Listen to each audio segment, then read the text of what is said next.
माँ शीतला माता की पूजा सनातन धर्म में विशेष रूप से स्वास्थ्य और रोगों से रक्षा के लिए की जाती है। शीतला माता की व्रत करने से चेचक, फोड़े फुंसी, बुखार और त्वचा रोगों से रक्षा करती है और घर परिवार में स्वास्थ्य, शांति और सुख बनाए रखने के लिए उनकी पूजा की जाती है। बच्चों की लंबी उम्र और रोगों से बचाव के लिए माता शीतला की आराधना की जाती है और गांवों और परिवारों में महामारी या बीमारी से रक्षा के लिए भी पूजा की परंपरा है। माता शीतला की कृपा प्राप्त करने के लिए कमेंट में जय मां शीतला अवश्य लिखें और कथा को अंत तक अवश्य सुनें। ये कथा एक माँ की है, एक ऐसी माँ जिसकी दुनिया बहुत छोटी थी पर उसका प्रेम असीम था। उसका घर भले ही मिट्टी की झोपड़ी में था पर उसका हृदय आकाश जितना विशाल था। उस माँ के लिए संसार का हर सुख उसके बच्चे की मुस्कान में बसता था। उसके जीवन की हर आशा, हर सपना, हर प्रार्थना उसी छोटे से बालक के चारों ओर घूमती थी। जब वह सुबह उठती थी तो उसकी पहली चिंता अपने बच्चे के लिए होती थी। जब वो दिन भर मेहनत करती थी तो उसके मन में केवल यही विचार रहता था कि उसका पुत्र सुखी रहे, स्वस्थ रहे और एक दिन बड़ा होकर उज्जवल जीवन पाए। उस माँ के लिए उसका पुत्र केवल संतान नहीं था, वो उसका संसार था, उसकी सांसों का आधार था। उसकी आंखों में जो भविष्य बसता था वो उसी बच्चे के रूप में मुस्कुराता था। उसकी हर थकान उस बच्चे की हंसी से मिट जाती थी और उसके हर दुख को उस बच्चे की मासूम आंखें पल भर में भुला देती थीं। और उस समय एक छोटे से गांव में एक माँ और उसके बच्चे के जीवन में भी नियति का ऐसा ही एक अध्याय खुलने वाला था। जमुना नदी के पवित्र तट के पास बसा एक छोटा सा गांव था रामपुरा। ये कोई बड़ा नगर नहीं था, न वहां ऊंचे महल थे और न ही भव्य हवेलियां। मिट्टी की धूल से ढकी संकरी पगडंडियां, चारों ओर फैले खेत और बीच बीच में खड़ी घास फूस की छोटी छोटी झोपड़ियां ही उस गांव की पहचान थी। जब सुबह का सूर्य उगता तो उसकी सुनहली किरणें उन झोपड़ियों की छतों पर पड़कर मानो जीवन का नया संदेश देती, और जब शाम होती तो गांव के ऊपर उतरती संध्या की शांति में केवल गौओं की घंटियों की मधुर ध्वनि और नदी की कलकल सुनाई देती। रामपुरा के लोग अत्यंत सरल और संतोषी थे। उनके पास धन भले ही अधिक न था, पर उनके हृदय में संतोष और श्रद्धा का अथाह भंडार था। वे प्रकृति के साथ जीना जानते थे, खेतों में परिश्रम करना, शाम को मंदिर में दीप जलाना और जीवन की हर परिस्थिति में ईश्वर को स्मरण करना, यही उनकी दिनचर्या थी। इस गांव में हर व्यक्ति दूसरे के सुख दुख में सहभागी होता था। किसी के घर खुशी आती तो पूरा गांव मुस्कुराता, और यदि किसी के जीवन में दुख आता तो पूरा गांव उसके साथ खड़ा दिखाई देता। इसी शांत और साधारण से गांव की एक छोटी सी झोंपड़ी में रहती थी एक स्त्री, यशोदा। उसका जीवन भी इसी गांव की तरह सरल था, पर उसके भीतर एक ऐसा गहरा दुख था जिसे वो मुस्कुराकर छुपा लेती थी। कुछ वर्ष पहले उसके पति ने इस संसार को छोड़ दिया था। उस दिन के बाद से उसकी दुनिया जैसे एक झटके में बदल गई थी। जो घर कभी हंसी से भरा रहता था, वहां अचानक सन्नाटा छा गया था। जीवन का सहारा चला गया था, पर ईश्वर ने उसके जीवन में एक दीपक छोड़ दिया था, उसका छोटा सा पुत्र गोपाल। अब वही गोपाल उसकी हर सांस का आधार था, वही उसका सहारा था, वही उसका संसार था। यशोदा जब सुबह आंख खोलती तो सबसे पहले अपने बेटे के चेहरे को देखती और मन ही मन ईश्वर को धन्यवाद देती कि उसके जीवन में ये छोटा सा प्रकाश अभी भी है।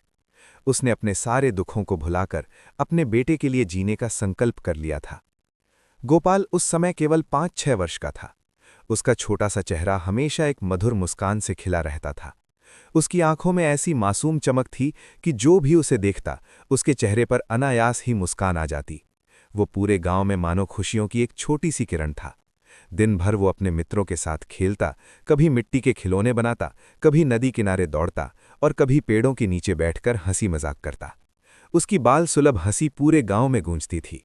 जब खेलते खेलते वो थक जाता तो दौड़ता हुआ अपनी माँ के पास आता और उसके आंचल में छुप जाता। यशोदा उसके सिर पर हाथ फेरती और उसके माथे को चूम लेती। उस क्षण उसकी सारी थकान जैसे मिट जाती। वो सोचती, यही तो उसका संसार है, यही उसका जीवन है। पर उस छोटे से सुख के पीछे एक कठोर संघर्ष छिपा हुआ था। यशोदा का जीवन आसान नहीं था। वो हर दिन सूरज निकलने से पहले उठ जाती, घर का काम करती, फिर खेतों में मजदूरी करने चली जाती। कभी वो गांव के कुएं से दूर दूर तक पानी भरकर लाती, कभी दूसरों के खेतों में काम करती, तो कभी जंगल से लकड़ियां लाकर बाजार में बेचती। उसका शरीर थक जाता था, पर उसका मन नहीं थकता था, क्योंकि उसके हृदय में एक ही विचार रहता, मुझे अपने बेटे को अच्छा जीवन देना है।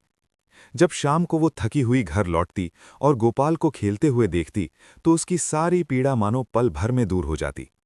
वो सोचती, यदि मेरा बेटा हंस रहा है तो मेरा जीवन सफल है। कई बार ऐसा भी होता कि घर में भोजन बहुत कम होता। तब यशोदा चुपचाप अपनी थाली का हिस्सा भी गोपाल को खिला देती और खुद पानी पीकर सो जाती। पर उसके चेहरे पर कभी शिकायत नहीं होती थी। वो जानती थी कि एक माँ का धर्म ही त्याग है। उसकी आंखों में एक सपना था। वो सपना ये था कि उसका गोपाल बड़ा होकर एक अच्छा इंसान बने। वो पढ़े लिखे, सम्मान पाए और जीवन में वो सुख पाए जो उसकी माँ को कभी नहीं मिला। जब वो रात को अपने बेटे को सुलाती तो उसके सिर पर हाथ फेरते हुए मन ही मन प्रार्थना करती, हे प्रभु, मेरे बेटे को सुरक्षित रखना, उसके जीवन में कभी दुख ना आने देना। परंतु जीवन की लीला भी बड़ी अद्भुत होती है। कभी कभी वही जीवन जो शांत दिखाई देता है अचानक एक ऐसी परीक्षा लेकर आता है जिसकी कल्पना भी नहीं की जा सकती। और नियति ने भी मानो उसी क्षण एक नई कहानी लिखनी प्रारंभ कर दी थी, क्योंकि बहुत शीघ्र ही वो दिन आने वाला था जब इस माँ के धैर्य, उसके विश्वास और उसकी भक्ति तीनों की अग्नि परीक्षा होने वाली थी। यशोदा जब भी अपने छोटे से गोपाल को खेलते कूदते देखती तो उसकी आंखों में एक अद्भुत चमक आ जाती। उसके हृदय में एक ही सपना था कि उसका बेटा बड़ा होकर एक अच्छा और सुसंस्कृत मनुष्य बने। वो चाहती थी कि उसका गोपाल केवल जीवन जीना ही न सीखे, बल्कि जीवन को समझना भी सीखे।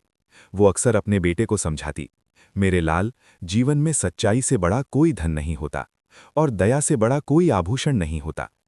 यशोदा भले ही स्वयं पढ़ी लिखी नहीं थी, पर उसके हृदय में संस्कारों का अमूल्य खजाना था।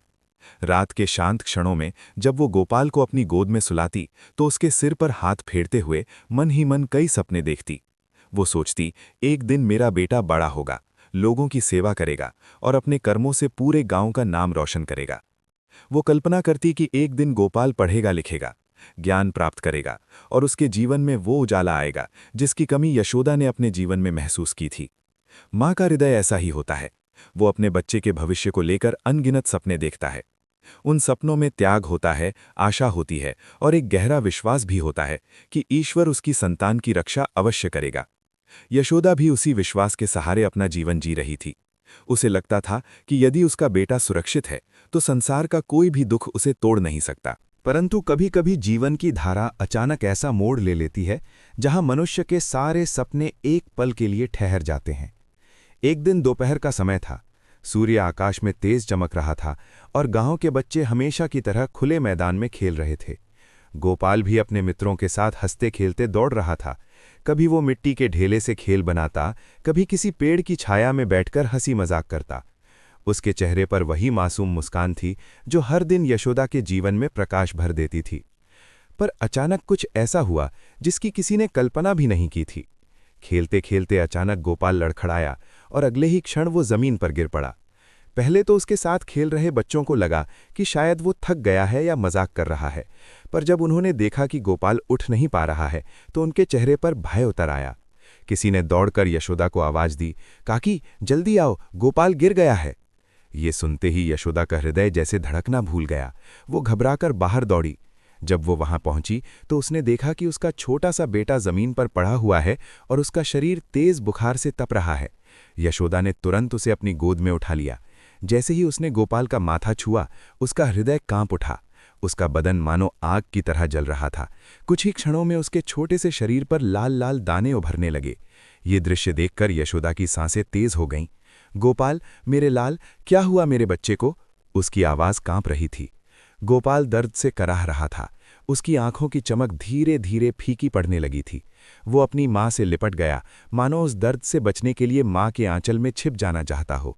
यशोदा का हृदय भय से भर गया।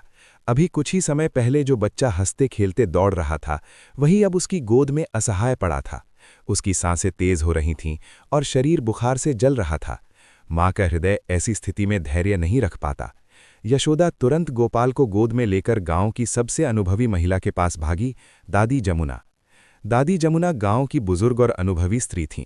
उन्होंने अपने जीवन में कई रोग देखे थे और लोगों की सहायता की थी। जब यशोदा हांफती हुई उनके घर पहुंची तो उसकी आंखों में भय और आंसू दोनों भरे हुए थे। दादी, मेरे गोपाल को देखो, इसे क्या हो गया है? वो लगभग रोते हुए बोली। दादी जमुना ने शांत भाव से बच्चे को देखा। उन्होंने उसके माथे को छुआ, उसके शरीर पर उभरे दानों को ध्यान से देखा और कुछ क्षणों तक गहरी चिंता में डूबी रहीं। उनके चेहरे की गंभीरता देखकर यशोदा का हृदय और भी घबरा गया। वो बेचैनी से पूछने लगी, दादी कुछ तो बोलो, मेरे बच्चे को क्या हुआ है? दादी जमुना ने गहरी सांस ली। उनके चेहरे पर चिंता की रेखाएं स्पष्ट दिखाई दे रही थीं। उन्होंने धीरे से गोपाल की नाड़ी देखी और फिर यशोदा की ओर देखा। उनकी आंखों में जो चिंता थी उसने यशोदा के मन में भय की एक गहरी लहर पैदा कर दी, क्योंकि अनुभवी लोग अक्सर वही देख लेते हैं जिसे सामान्य आंखें नहीं देख पाती। और उसी क्षण गांव की उस छोटी सी झोपड़ी में एक ऐसी आशंका जन्म ले चुकी थी जो आगे चलकर इस माँ के जीवन की सबसे कठिन परीक्षा बनने वाली थी। दादी जमुना ने कुछ क्षणों तक शांत रहकर गोपाल को देखा। उनके अनुभव ने उन्हें बहुत कुछ समझा दिया था। उन्होंने धीरे से बच्चे के शरीर पर उभरे दानों को स्पर्श किया, फिर उसकी तपती हुई नाड़ी को महसूस किया। उनके चेहरे पर चिंता की रेखाएं और गहरी हो गईं। अंततः उन्होंने धीमी गंभीर आवाज में कहा, यशोदा बेटी, ये कोई साधारण बीमारी नहीं है। यशोदा का हृदय जैसे थम गया। उसने घबराकर पूछा, दादी फिर क्या है ये? दादी जमुना ने गहरी सांस ली और बोली, बेटी, ये शीतला माता का प्रकोप प्रतीत होता है। ये सुनते ही यशोदा की आंखें फैल गईं। गांव की परंपराओं में ये बात बहुत गहराई से मानी जाती थी कि जब माता शीतला रुष्ट होती हैं तब बच्चों को चेचक या बड़ी माता का रोग हो जाता है। ये केवल एक बीमारी नहीं मानी जाती थी, बल्कि देवी का संकेत समझा जाता था। लोग मानते थे कि यदि माता प्रसन्न हो तो रोग शांत हो जाता है, और यदि वे अप्रसन्न हो तो ये व्याधि भयंकर रूप ले लेती है। यशोदा के हृदय में भय की एक गहरी लहर दौड़ गई। उसने अपने छोटे से बेटे को और कसकर अपनी गोद में पकड़ लिया। उसकी आंखों में आंसू भर आए। वो समझ नहीं पा रही थी कि उसके मासूम बच्चे से ऐसी कौन सी भूल हो गई होगी कि माता रुष्ट हो गई। उधर गांव में ये समाचार फैलने में देर नहीं लगी। छोटा सा गांव था। एक घर की बात दूसरे घर तक पलक झपकते ही पहुंच जाती थी। लोगों को जैसे ही पता चला कि गोपाल को चेचक जैसे दाने निकल आए हैं, तो गांव के लोग चिंता में पड़ गए। धीरे धीरे लोग यशोदा की झोपड़ी के बाहर इकट्ठा होने लगे। कोई भीतर जाकर बच्चे को देखता, कोई बाहर खड़ा होकर चिंता व्यक्त करता। हर किसी के चेहरे पर गंभीरता थी। कोई कहता ये तो माता का प्रकोप है, कोई कहता बेटी तुम्हें शीतला माता को मनाना होगा, और कोई सलाह देता व्रत रखो, माता की पूजा करो, तभी ये रोग शांत होगा। हर व्यक्ति अपने अनुभव के अनुसार कुछ न कुछ कह रहा था, पर हर सलाह का अंत एक ही बात पर होता, माता को प्रसन्न करना होगा। यशोदा चुपचाप सबकी बातें सुन रही थी। उसका मन भय और असहायता से भरा हुआ था। वो अपने बेटे के पास बैठी थी और बार बार उसके माथे को छू रही थी। उसका शरीर अभी भी तप रहा था। दिन बीतने लगे, पर गोपाल की हालत सुधरने के बजाय और बिगड़ने लगी। शुरुआत में जो छोटे छोटे दाने केवल चेहरे और छाती पर थे, वे धीरे धीरे पूरे शरीर पर फैलने लगे। उसकी चमकती आंखों में अब थकान उतर आई थी। उसका चेहरा पीला पड़ने लगा था। जो बालक कुछ दिन पहले तक पूरे गांव में दौड़ता फिरता था, वो अब बिस्तर पर निढाल पड़ा रहता था। उसकी भूख भी कम हो गई थी। वो कुछ खा नहीं पाता था। कभी कभी वो केवल पानी की एक दो घूंट ही पी पाता। उसके छोटे से शरीर में दर्द की लहरें उठती थीं और वो कराह उठता था। इन सब के बीच यशोदा का हृदय हर पल टूट रहा था।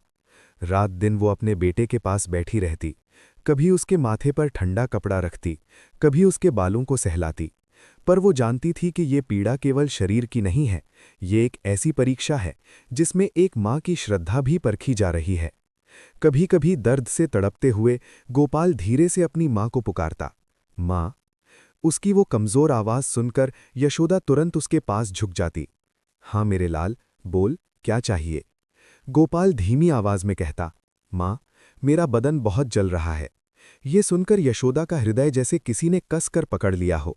वो अपने आंसू रोकते हुए उसके सिर पर हाथ फेरती और कहती, कुछ नहीं होगा मेरे बच्चे, माता तुझे जल्दी ठीक कर देंगी, तू बस हिम्मत रख।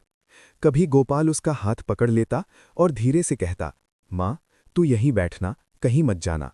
और यशोदा उस छोटे से हाथ को अपने दोनों हाथों में लेकर कहती, मैं यहीं हूं मेरे लाल, मैं कहीं नहीं जाऊंगी। पर भीतर ही भीतर वो टूट रही थी। जब भी उसकी आंखों में आंसू आते, वो तुरंत मुंह फेर लेती, ताकि उसका बेटा उसकी पीड़ा न देख सके। माँ का हृदय ऐसा ही होता है। वो अपने दुख को छुपाकर भी बच्चे को मुस्कान देना जानता है। लेकिन जैसे जैसे दिन बीत रहे थे, गोपाल का दर्द बढ़ता जा रहा था और यशोदा के हृदय में ये भय भी गहराता जा रहा था कि कहीं ये परीक्षा उससे उसका सबसे अनमोल धन छीन न ले, क्योंकि अब केवल एक ही सहारा बचा था, भक्ति का, विश्वास का और उस दिव्य शक्ति का जो संकट के सबसे अंधकारमय क्षणों में भी अपने भक्तों की पुकार सुन लेती है। लेकिन उस क्षण तक पहुंचने से पहले यशोदा के भीतर एक भयंकर संघर्ष चल रहा था। अपने बेटे को इस तरह तड़पते हुए देखकर उसका हृदय हर पल चीत्कार कर उठता था। जब गोपाल दर्द से कराहता तो ऐसा लगता मानो उसके छोटे से शरीर के साथ साथ यशोदा की आत्मा भी पीड़ा से भर उठी हो। वो रात के सन्नाटे में अक्सर आसमान की ओर देखती और मन ही मन भगवान से प्रश्न करती, हे प्रभु, मेरा बच्चा तो अभी इतना छोटा है, उसने ऐसा क्या अपराध किया है कि उसे इतना कष्ट सहना पड़ रहा है। कभी कभी वो अपने माथे को दोनों हाथों से पकड़कर बैठ जाती। उसके मन में एक ही सवाल बार बार उठता, क्यों? क्या ये सचमुच किसी देवी का प्रकोप है? क्या उसका बेटा किसी अदृश्य क्रोध का शिकार बन गया है? मगर इन सवालों का कोई उत्तर उसे कहीं से नहीं मिलता था। केवल गोपाल की धीमी कराहें और उसकी तपती हुई देह ही उसे हर पल उस कठोर सत्य की याद दिलाती रहती थी। इसी बीच गांव के लोगों ने सलाह दी कि एक बार गांव के वैद्य को भी बुलाकर देख लिया जाए, शायद कोई औषधि इस पीड़ा को कम कर सके। अगले ही दिन गांव के वैद्य जी यशोदा के घर आए। वे वृद्ध थे और वर्षों से गांव के लोगों का उपचार करते आ रहे थे। उन्होंने गोपाल के शरीर को ध्यान से देखा, उसके माथे को छुआ, उसकी नाड़ी टटोली और कुछ देर तक गहरी सोच में डूबे रहे। यशोदा उनकी ओर आशा भरी आंखों से देख रही थी। उसके लिए वैद्य ही अंतिम सहारा थे। उसे उम्मीद थी कि शायद वे कोई जड़ी बूटी देंगे, कोई औषधि देंगे जिससे उसका बच्चा ठीक हो जाएगा। लेकिन कुछ क्षणों बाद वैद्य जी ने धीरे धीरे सिर हिला दिया। उनकी आवाज में गंभीरता थी, यशोदा, ये रोग साधारण नहीं है। यशोदा का दिल बैठ गया। उसने कांपती आवाज में पूछा, तो क्या कोई दवा नहीं है वैद्य जी? वैद्य ने गहरी सांस ली और बोले, बेटी, ये शीतला माता का प्रकोप है। ऐसे रोग में औषधि बहुत कम काम करती है। जब देवी का क्रोध होता है तब दवा से अधिक भक्ति और प्रार्थना ही काम आती है। ये सुनकर यशोदा की आखिरी आशा भी जैसे टूट गई। उसकी आंखों से आंसू बहने लगे। उसे लगा जैसे उसके हाथ से सब कुछ फिसलता जा रहा है। अगर दवा भी काम नहीं आएगी तो वो अपने बच्चे को कैसे बचाएगी? उसी शाम गांव के पंडित जी भी यशोदा के घर आए। उन्होंने भी गोपाल की हालत देखी और कुछ देर मौन रहे। फिर उन्होंने गंभीर स्वर में कहा, यशोदा, अब एक ही उपाय बचा है। यशोदा ने तुरंत उनकी ओर देखा। कौन सा उपाय पंडित जी? पंडित जी बोले, तुम्हें शीतला माता का व्रत करना होगा। सच्चे मन से माता से क्षमा मांगनी होगी, उनसे प्रार्थना करनी होगी कि वे तुम्हारे बच्चे पर दया करें। उन्होंने आगे कहा, ये व्रत आसान नहीं होता। इसमें श्रद्धा, धैर्य और पूर्ण विश्वास चाहिए। लेकिन यदि माता प्रसन्न हो जाएं तो वे अपने भक्तों की सबसे बड़ी पीड़ा भी दूर कर देती हैं। ये सुनकर यशोदा की आखिरी आशा भी जैसे टूट गई। उसकी आंखों से आंसू बहने लगे। उसे लगा जैसे उसके हाथ से सब कुछ फिसलता जा रहा है। अगर दवा भी काम नहीं आएगी तो वो अपने बच्चे को कैसे बचाएगी? उसने धीरे धीरे अपने आंसू पूंछे, फिर अपने सोते हुए बीमार बेटे की ओर देखा। गोपाल की सांसें धीमी थीं और उसका छोटा सा चेहरा दर्द से भरा हुआ था। उसी क्षण यशोदा के मन में एक दृढ़ संकल्प जन्म ले चुका था। अगर उसके बेटे को बचाने के लिए उसे कठिन से कठिन व्रत करना पड़े, अगर उसे दिन रात प्रार्थना करनी पड़े, अगर उसे अपनी हर खुशी त्यागनी पड़े, तो भी वो पीछे नहीं हटेगी। क्योंकि एक माँ के लिए उसके बच्चे से बड़ा इस संसार में कुछ भी नहीं होता। और अब यशोदा ने तय कर लिया था कि वो अपनी सारी शक्ति, अपनी सारी श्रद्धा और अपना पूरा विश्वास शीतला माता के चरणों में अर्पित कर देगी, ताकि उसका छोटा सा गोपाल फिर से हंस सके, फिर से दौड़ सके और उसकी गोद एक बार फिर उस मासूम जीवन की गर्माहट से भर सके। उसी क्षण यशोदा ने मन ही मन एक अटूट निर्णय ले लिया। अब वो किसी भी प्रकार की शंका या भय में समय नष्ट नहीं करेगी। अपने बेटे की रक्षा के लिए वो जो भी करना पड़े वो सब करेगी। शीतला माता का व्रत कठिन माना जाता था, ये बात वो जानती थी, पर एक माँ के सामने कठिनाई का कोई अर्थ नहीं रह जाता। बिना अधिक सोचे समझे उसने तय कर लिया कि वो माता का व्रत अवश्य करेगी और पूरी श्रद्धा से उन्हें मनाएगी। उसके मन में बस एक ही विचार था, यदि माता प्रसन्न हो जाएं तो उसका बेटा अवश्य बच जाएगा। अगले ही दिन पंडित जी ने उसे इस व्रत के नियम विस्तार से समझाए। उन्होंने बताया कि ये व्रत साधारण नहीं होता। इसमें पूरे दिन निर्जला उपवास रखना पड़ता है, यानी पानी तक ग्रहण नहीं किया जाता। माता को गर्म नहीं बल्कि ठंडे पकवान चढ़ाए जाते हैं, क्योंकि शीतला माता को शीतलता प्रिय मानी जाती है। पूजा के लिए चावल, गुड़, दही, ठंडे भोग और साफ सुथरी सामग्री की आवश्यकता होती है। पंडित जी की बातें सुनते समय यशोदा के चेहरे पर गंभीरता थी, पर उसके मन में कोई डर नहीं था। उसके लिए ये सब केवल एक साधन था, अपने बेटे के जीवन को बचाने का साधन। लेकिन उसके घर की स्थिति बहुत साधारण थी। उसके पास इतने साधन भी नहीं थे कि वो आसानी से पूजा का सारा सामान जुटा सके। फिर भी उसने हार नहीं मानी। उसने गांव की एक पड़ोसन से थोड़ा उधार लिया, कहीं से थोड़ा चावल जुटाया, कहीं से थोड़ा गुड़ लिया और बड़ी सावधानी से माता के लिए ठंडा प्रसाद तैयार किया। उस छोटे से मिट्टी के चूल्हे के पास बैठकर जब वो प्रसाद बना रही थी तो उसकी आंखों में आंसू थे, पर उन आंसुओं में निराशा से अधिक विश्वास था। उसे लगता था कि उसकी हर छोटी सी कोशिश माता तक अवश्य पहुंचेगी। रात भर उसने अपने बीमार बेटे के पास बैठकर उसकी देखभाल की और मन ही मन माता का नाम जपती रही। जैसे ही अगली सुबह हुई, सूरज की पहली किरण गांव के आकाश पर फैली, यशोदा ने स्नान किया, साफ वस्त्र पहने और पूजा की थाली लेकर शीतला माता के छोटे से मंदिर की ओर चल पड़ी। उसका मन भारी था, पर कदमों में दृढ़ता थी। मंदिर पहुंचकर जैसे ही उसने माता की प्रतिमा के सामने थाली रखी, उसकी आंखों से आंसुओं की धारा बहने लगी। वो हाथ जोड़कर माता के चरणों में झुक गई और रो रो कर प्रार्थना करने लगी। हे माता, यदि मुझसे या मेरे बच्चे से कोई भूल हो गई हो तो हमें क्षमा कर दीजिए। मेरे बेटे को बचा लीजिए। उसका सारा कष्ट मुझ पर दे दीजिए, पर उसे जीवन दान दे दीजिए। मंदिर के उस शांत वातावरण में उसकी करुण पुकार गूंज रही थी और ऐसा लग रहा था मानो एक माँ का टूटा हुआ हृदय पूरी श्रद्धा के साथ उस अदृश्य शक्ति के सामने अपने आप को समर्पित कर रहा हो। और यशोदा की कहानी एक ऐसी प्रेरणा बन गई जिसे लोग वर्षों तक याद करते रहे कि जब भक्ति सच्ची हो और हृदय में विश्वास अटूट हो तो ईश्वर स्वयं अपने भक्तों की रक्षा करने के लिए प्रकट हो जाते हैं। लेकिन उस चमत्कार तक पहुंचने से पहले की वो रात इतनी भयावह थी कि उसे याद करके भी यशोदा का हृदय कांप उठता था। उस दिन जब सूर्य ढल गया और धीरे धीरे अंधेरा पूरे गांव पर छा गया, तब गोपाल की हालत अचानक बहुत अधिक गंभीर होने लगी। उसका शरीर पहले से भी अधिक कमजोर लग रहा था। उसके माथे की तपिश कम होने के बजाय और बढ़ गई थी और उसके छोटे छोटे हाथ पैर बिल्कुल निढाल पड़ गए थे। सबसे अधिक भयावह बात ये थी कि उसकी सांसें धीरे धीरे बहुत धीमी होने लगी थीं, मानो हर सांस लेने में उसे अत्यधिक कठिनाई हो रही हो। यशोदा ये सब देखकर भय से भर गई। वो घबराकर अपने बेटे के पास बैठ गई और उसे अपनी गोद में उठा लिया। उसका दिल इतनी तेज धड़क रहा था कि मानो उसके सीने से बाहर निकल आएगा। वो बार बार गोपाल का चेहरा सहलाती, उसके माथे को चूमती और उसे पुकारती, गोपाल, मेरे लाल, आंखें खोलो बेटा। पर उस समय गोपाल इतना कमजोर हो चुका था कि वो केवल हल्की सी सांस ले पा रहा था। झोपड़ी के भीतर सन्नाटा था और उस सन्नाटे में यशोदा का भय और भी गहरा होता जा रहा था। धीरे धीरे निराशा का एक अंधेरा उसके मन को घेरने लगा। उसे लगा जैसे अब उसके हाथ में कुछ भी नहीं बचा है। उसी क्षण उसकी आंखों से आंसुओं की धारा बह निकली और वो जमीन पर बैठकर दोनों हाथ जोड़कर रो रो कर शीतला माता को पुकारने लगी। उसकी आवाज दर्द और असहायता से भरी हुई थी। वो बार बार कह रही थी, हे माता, मैंने पूरी श्रद्धा से आपका व्रत किया है, आपके चरणों में सिर झुकाया है। यदि मुझसे कोई भूल हुई हो तो मुझे दंड दीजिए, पर मेरे बेटे को मत छीनिए। उसकी प्रार्थना और भी करुण हो गई।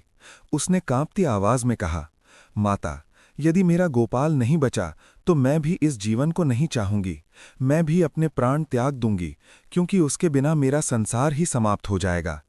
ये एक माँ की अंतिम पुकार थी, ऐसी पुकार जिसमें प्रेम, पीड़ा और समर्पण तीनों एक साथ समाये हुए थे।